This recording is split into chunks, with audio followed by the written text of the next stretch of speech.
വെറും 4ാം ക്ലാസ്സുകാരൻ നാട്ടുംപുറത്തുകാരന്റെ ബുദ്ധി അല്ല അയാൾക്കുള്ളത്.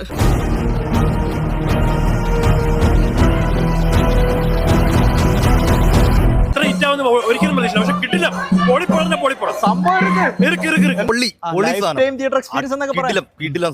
ഇന്റർവെലിന് ശേഷം പടം കയറി കൊളുത്തുക.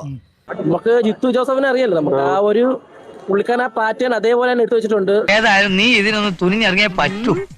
ഇറങ്ങി ഏക്കോ ഏൽക്കണം. എക്സൈറ്റ്മെന്റ് ഇല്ല സെക്കൻഡ് ഹാഫ് കാണാനുള്ള അത്രയ്ക്കും കിടിക്കിട്ടുണ്ട്. വളരെ എക്സൈറ്റഡ് ആണ് ഫോറിന് വേണ്ടിട്ട്.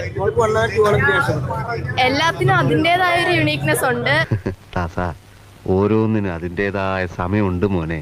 ഈ പടം എന്തിനായിരുന്നു എന്നുള്ളതാണ് എൻ്റെ ഏറ്റവും ആദ്യത്തെ ചോദ്യം. എന്താടാ പിന്നെ അല്ല എന്തെങ്ങനെയൊക്കെ പറയണേ? പിന്നെ ഞാൻ എങ്ങനെയൊക്കെ പറയണം? ഫസ്റ്റും സെക്കൻഡും അടിപൊളിയായിരുന്നു.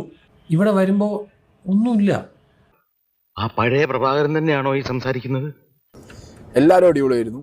കിടിലം പടം, ഒരു രക്ഷയില്ല. ഗംഭീര ലാലേട്ടൻ ഷോ ആണ് ദൃശ്യം 3. നമ്മൾ കഷ്ടപ്പെട്ടതിന്റെ ഫലം നമുക്ക് കിട്ടി.